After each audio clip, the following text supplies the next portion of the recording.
and welcome back to my channel. Today I'm going to be going through a video that I've been meaning to do for a while, my brand new car tour. If you follow me on Instagram, you've probably seen it, you know what it is, and obviously it's in the title of the video. However, I did do a tour of my Mini, which was my first car, and I haven't yet done one of this car. So that's what I'm going to be doing today. I'm going to try not to disturb my neighbours because I'm quite near people's windows, but we're going to give it a go. So a bit of background on the car. My first car was a Mini, and the tour of that, I'll link it below, that's in my channel. I always wanted a Range Rover. However, for me to have that as my first car was very expensive on insurance, and I don't think I was confident enough to have that as my first car. So it's now my second car. I am very happy with it, very proud, and yeah, I just absolutely love it to bits. I have a 2012 to 13 Range Rover Sport. It is a 3-litre V6, I believe, and has the Autobiography body kit on it, and it's also a HSE luxury, so it has the luxury pack inside with all the leather and the stitching and all that kind of stuff as well. So I'm going to walk you around the outside of the car, and then I'll talk you through everything sat inside the car. So from the outside, this is exactly the look and feel that I wanted for my car. I didn't want to go for all black, so I like the silver accents that come with it. And obviously all of this kit and some of the stuff around the sides, and the back is obviously Autobiography. This number plate I actually bought a few years ago, and I bought it specifically for this car. So I'm very happy that I can now finally get the use out of it. I also like the LED lights that are in here. I know this is only on some of the models, but that was a very specific thing for me that I wanted to put on my one. Here I've also got the silver accents on the side, and probably my favourite part about this car is my alloys. Now these are from a company called Lenzo, I think you say it. They actually came with the car. The guy that sold it put them on, and honestly it really just sold the car to me because they're just such a statement. I love it. Then we come around to the back of the car. I've only just recently put my Instagram on here. I didn't want it to be like really obvious, so I got, it's like a silvery grey colour, but I just got it put like little ones on there. Then at the back of the car, obviously you can see there's the Autobiography bar down here. It's got the HSE luxury badge there and the sport badge over the side, again with the silver accents. These can tarnish a little bit. I don't know if you can see it. They can tarnish, and here.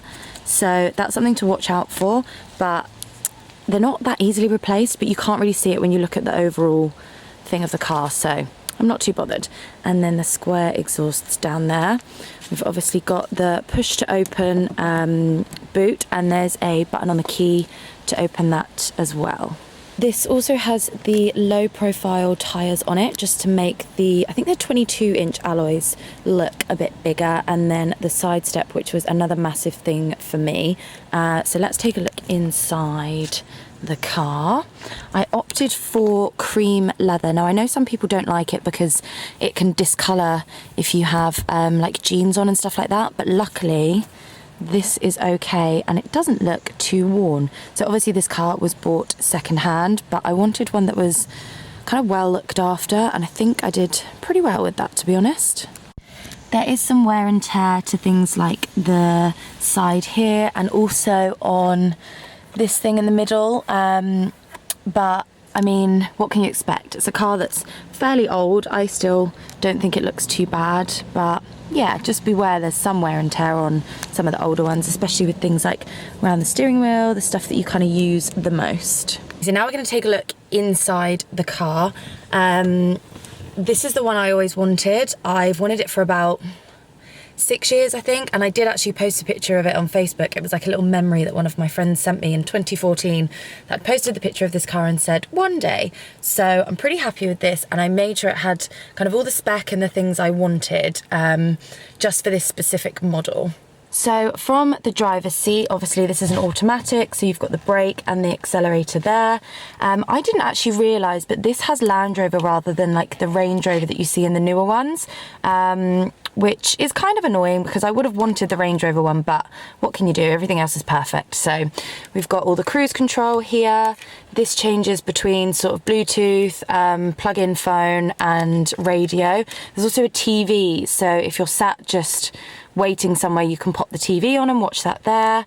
You've got volume, skipping tracks, and then under here, I think it moves between the distance between you and the car in front when you have it on cruise control. On this side, you've got... I don't actually know what this does. Oh, this does the menu that's in here. So if you want to switch through different things and choose the menu, like set times and stuff like that. Obviously this is speakerphone, linking up to your telephone. And then under here, which is a great little thing, is heated steering wheel, which I only actually figured out the other day. So I'm pretty happy with that. Then it's got the paddle shift behind here. I don't really ever use it, but you can put it into drive on here, and then if you press one of these, it will change into the paddle shift. So I don't actually use that because I can't be bothered, but you can if you like to race a little bit in the car, but it's not my thing. Then down here we've got the lights, and I always pop the little dial onto automatic just so that when it gets dark and dingy and things like that, the lights change on their own based on the climate and things like that, so I don't have to worry about that. You've got obviously like the fans and all the air vents. The air conditioning in here is really good as well, so that's a bonus. Air conditioning, heating and all that stuff. You can do 2 different climates for either side. All the windows, the heating, all of that kind of stuff. There's the heated seats here, and then that's the one to open the boot. This one actually does have a CD player. I think I've got some CDs in my old car, but I don't really use it in this one because my phone Bluetooths to this, so I don't even need to set anything. I just get my phone, pop it inside the car, and that's it, we're done. It connects itself. There's the 2 cup holders in here also, and then same with the key, so it's keyless entry, keyless start. You don't need that you basically just need it on your person. You don't need to use it for anything really. This was something that I thought was really important. Now, obviously some of the old ones have like the gear lever that you move because this isn't obviously an older model, but in actual fact, the general Range Rover, the new style, came out in 2013, so it's not as old as some people think. But I wanted this one. This only came out on the 2012 or 2013 models, I can't remember. And this is obviously the push-up spinny dial for changing the gears. So I do sometimes put it into sport, however it only gets me like 10 miles to the gallon, whereas putting it in normal drive I can get up to about 18 to 20 sometimes, which is pretty good for a Range Rover, to be honest. It holds fuel very well. Down here you've got like all the levels and the settings for sort of motorway driving, off-road driving, snowy conditions, and then this is the handbrake. I don't always have this on, but it's useful to have like if you're on a hill or something like that. So I just pop it on and you just click it to pop it on, and then once you press the accelerator, it takes it off itself. Then in the middle of the seats, these are obviously the armrests. You can put them up and down. I like having mine down because I can sort of rest my elbow on it and hold the steering wheel, and that kind of works for my positioning. But obviously the person that had it before liked to put their elbow here, which is why this bit is so worn. So I guess it just depends on your driving position, but I normally have this one down and this one up so I can pop things on the seat and get to them easily. In the middle console, that's where I plug in my phone charger, which I normally just leave it on kind of all the time. I normally just have my phone in there because obviously Bluetooth uses quite a lot of battery. I've got some mints, just bits and bobs in here. These are great from Starbucks, by the way, because if you ever get a coffee and they don't give you one of these, just pop it in, it stops it from spilling. Top tip. Underneath here, this just pulls up like that and the tray comes out. Let's pop that there, otherwise I'll drop everything. And then we've got a little fridge in here, so I normally just have like a little drink in here or something. I don't leave much in here all the time, but that turns on when you start driving and then off when the car's off as well, so as to not drain the battery.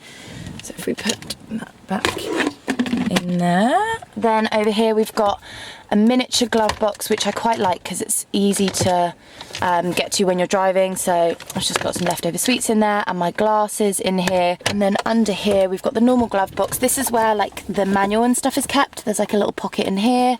Then I've got like flyers for my business and just napkins and things like that that I might need.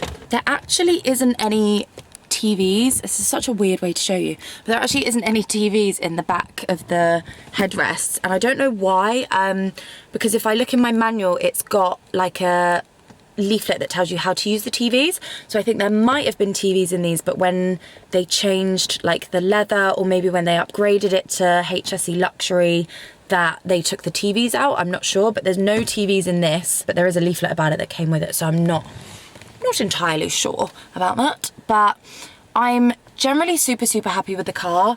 It pulls away so quickly. I think it's about 2 tons, but it goes so fast. I absolutely love it. One of my friends has got a Mercedes CLA, and I put this into sport and we tested which one would go faster, just like from kind of like drag race type thing, just down a private road, and mine kept up with it. So even though it's so heavy, it's still really good. And speed wise, things that go wrong with this car, I know everyone always says like beware of a Range Rover, it'll always break down, things like that. I did change 2 of the tyres, and I will be changing the back ones as well. But that's purely because the person that I bought it from had put part-worn tyres on there, so I wanted to make sure that they were good quality. So I've got 2 new ones on the front, and I'm going to replace the 2 back ones to put new tyres on there as well. What else is there? So in general, the upkeep of the car is not that much. As I said, like obviously it's got start, stop and things like that. So it's mainly electrical things that can go wrong that would kind of ruin the car, I guess. The only things that have gone wrong for me is the brakes are very squeaky, but I'm pretty sure again it's because the person that had it before me had kind of cheap brake pads fitted on the car. We removed them and fitted them properly just to see if it was how they were fitted, but I think it's just because they're cheap ones. So I'm going to have them replaced, which is annoying, but it's more annoying to have squeaky brakes, trust me. Other than that, I don't think I've really had many issues with the car. There are things like changing the oil and changing the gearbox fluid. Those things are really important to keep the life of the car quite long. I think this had about 60-something thousand miles when I bought it. I don't know how many it's on now, but the petrol lasts me quite a while. When you fill it up, it goes from between 360 to 400 miles, I think it is, depending on how much you put in, obviously. And then it lasts me about a week, and I do quite a lot of like city driving, which is when it uses up the most petrol because you're not kind of gliding on the motorway. But I can go to London and back a couple of times and drive around the city, and that uses up sort of 1 full tank. So to be honest, where it's diesel, I think it holds fuel better, but don't quote me on that. So all in all, I am very happy with this car. If you are thinking about getting one, there are lots of YouTube videos with plenty more technical information in them. People that tell you about sort of like what's under the bonnet and all of that kind of stuff. That's not really my thing. I just prefer to talk about how much I love the car and how pretty it is, basically. But if you have enjoyed this video, please do give it a thumbs up. I do have some other videos that I did with Bentley cars, talking about their cars as well, which I love. Hopefully that will be my next car, or kind of like my future car. I think I want to get an R8 next. So yeah, go and check out the Bentley videos. I will be doing some more with some McLarens soon. So if you're interested in McLarens and cars, then do make sure to subscribe so you can keep up to date when I do those. But thank you very much for watching. If you have any questions, pop them down in the comments box and I will try and answer them as best as possible. But I hope you like the car as much as I do, and I will see you guys soon.